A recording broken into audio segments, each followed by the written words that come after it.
ठाकुर जी मथुरा पहुंचे। मथुरा आकर के श्री ठाकुर जी ने कुबला पीड़ हाथी का वध किया। अब ठाकुर जी की लीला में आपको ऐश्वर्य ज्यादा दिखेगा, क्योंकि प्रेमी श्री कृष्ण तो वृंदावन ही रह गए। ऐसा भी कहूं कि ठाकुर जी का स्वभाव वृंदावन में रह गया, अब प्रभाव आगे आ रहा है।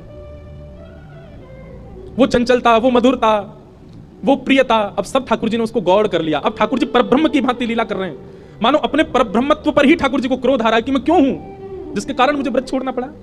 कुबला पीड़ हाथी का वध कर दिया। जितने मल्ल थे कंस के रणभूमि में सबको मार दिया ठाकुर जी ने। और 50 सिद्धि ऊपर बैठे हुए कंस को देखा, एक छलांग मार करके ठाकुर जी उसके पास पहुंच गए, दोनों भुजाओं में कंस को उठा करके पृथ्वी पर पटक दिया। गिरते ही कंस के प्राण निकल गए। भगवान तुरंत कारागृह की ओर दौड़े।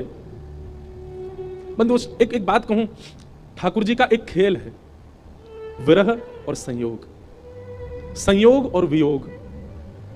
जिस किसी को भी संयोग का अनुभव हो रहा है, तैयार रहना, वियोग आएगा जीवन में, क्योंकि ये खेल है श्री कृष्ण का। वो ऐसे ही करते हैं, जिसको संयोग देते हैं उसको वियोग देते ही हैं। और जो कोई भी रुदन कर रहा है, जिसके भी चित्त में वियोग, जिसके भी जीवन में वियोग है, परेशान मत होना, एक दिन संयोग होगा।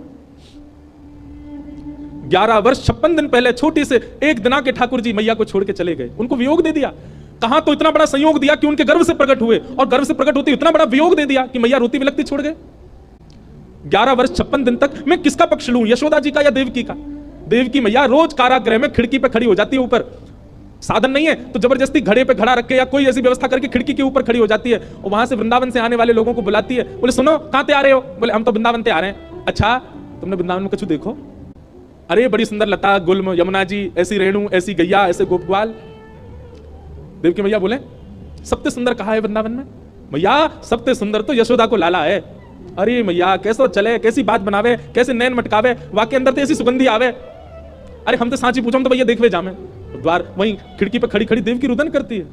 मैं कब देखूंगी अपने लाला को? काश इन्होंने यशोदा की लाला की जगह एक बार कह दिया हो तो देवकी को लाला।